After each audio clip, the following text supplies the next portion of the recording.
Mga hamon sa likaskayang pag-unlad. Malaki ang implikasyon ng kapligirang pisikal sa iba't ibang aspekto tulad ng agrikultura, ekonomiya at panahanan. Aral ng nakaraan, ating balikan. Tukuyin kung saang aspekto nabibilang ang mga sumusunod na pahayag.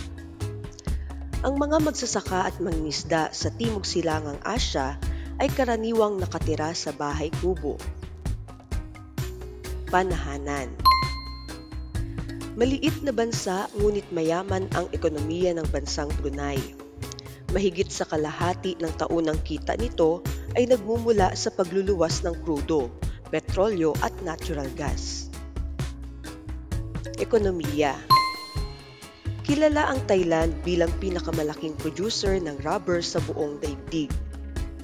Ekonomiya. Ang pagdami ng subdivision ay magreresulta sa unti-unting pagkawasak ng tirahan ng mga hayop. Panahanan. Ang likas na yaman ay halos nauubos na dahil sa patuloy na pagkuha ng mga hilaw na materyales. Ekonomiya. Habang patuloy na tumataas ang bilang ng mga tao, lalong nagiging mataas ang pangangailangan para sa likas na yaman, na siya ring nagiging dahilan ng iba't ibang suliraning pangkapaligiran. Jumbled letters. Ayusin ang mga salitang may kinalaman sa suliraning pangkapaligiran. Desertification. Salinization. Habitat. Hinterlands. Ecological balance. Red tide. Siltation. Deforestation. Global warming. Ozone layer. Desertification. Tumutukoy sa pagkasira ng lupain sa mga rehiyong bahagyang tuyo o lubhang tuyo na kapag lumaon ay hahantong sa permanenteng pagkawala ng kapakinabangan o pagiging produktibo nito. Salinization. Sa prosesong ito, lumilitaw sa ibabaw ng lupa ang asin o di kaya naman ay inaanod ng tubig papunta sa lupa. Ito ay nagaganap kapag mali ang isinagawang proseso ng irigasyon sa paligid ng mga estuary at gayon din sa mga lugar na mababa na ang balon ng tubig o water table. Habitat. Tirahan ng mga hayop at iba pang mga bagay. Pangunahing apektado ng land conversion upang magbigay daan sa mga proyektong pangkabahayan. Hinterlands, malayong lugar. Malayo sa mga urbanisadong lugar, ngunit apektado ng mga pangyayari sa teritoryong sakop ng lungsod, tulad ng pangangailangan ng huli sa pagkain, panggatong at troso, para sa konstruksyon na itinutustos ng hinterlands na humahantong sa pagkasaid ng likas na yaman nito. Ecological balance. Balanseng ugnayan sa pagitan ng mga bagay na may buhay at ng kanilang kapaligiran. Red tide. Sanhi ng dinoflagellates na lumulutang sa ibabaw ng dagat. Siltation. Parami at padagdag na deposito ng banlik na dala ng umaagos na tubig sa isang lugar.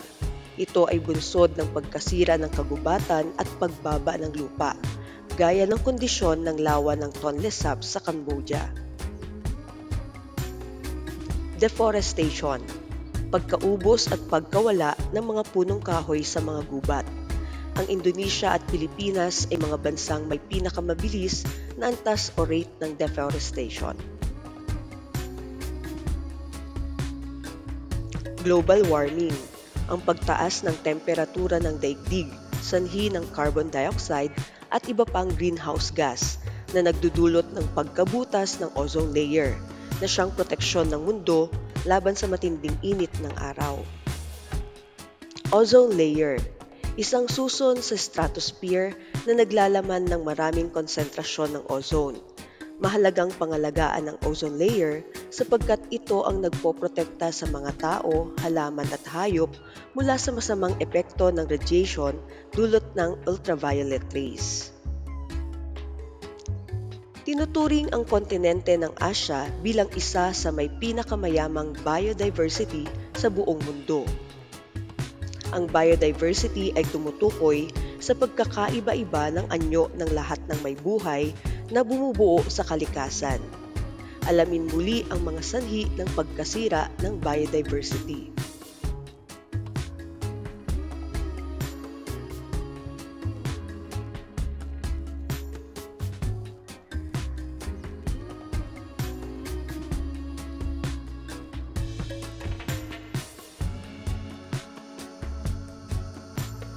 Magtapatan tayo. Paghambingin ang mga salita o terminolohiya sa hanay A at hanay B. Tirahan ng mga hayop at iba pang mga bagay. Habitat. Timbangan na ugnayan sa pagitan ng mga bagay na may buhay at ang kanilang kapaligiran. Ecological balance. Pagdami ng deposito ng banlik na dala ng umaagos na tubig sa isang lugar. Siltation. Sanhi ng dinoflagellates na lumulutang sa ibabaw ng dagat. Red tide. Pagkaubos at pagkawala ng mga punong kahoy sa mga gubat. Deforestation. Ang pagsulong at pag-unlad ay mithiin ng bawat bansa. Maraming mamamayan ang patuloy na umaasang matatamo ng bansa ang hinahangad nitong kaunlaran. Taong 1972 nang matukoy ng United Nations Conference on Human Environment ang posibleng ugnayan ng kalikasan at kaunlaran na nagsilbing daan upang maglitawan ang mga panawagan na magkaroon ng alternatibong kaunlaran sa harap ng lumalalang krisis na pangkalikasan.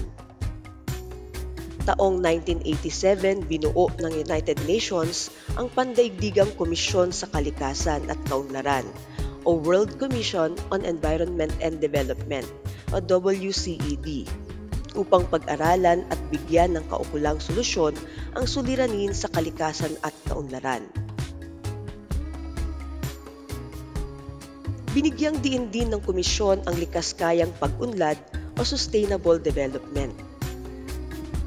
Ayon sa WCED, ang likaskayang pag-unlad ay ang pagtugon sa pangangailangan at mithiin ng tao nang may pagsasaalang-alang sa kakayahan ng susunod na henerasyon na makamit din ang kanilang mga pangangailangan. Happy face or sad face? Iguhit ang happy face kung ang pangungusap ay nagpapahayag ng likaskayang pag-unlad at sad face kung hindi.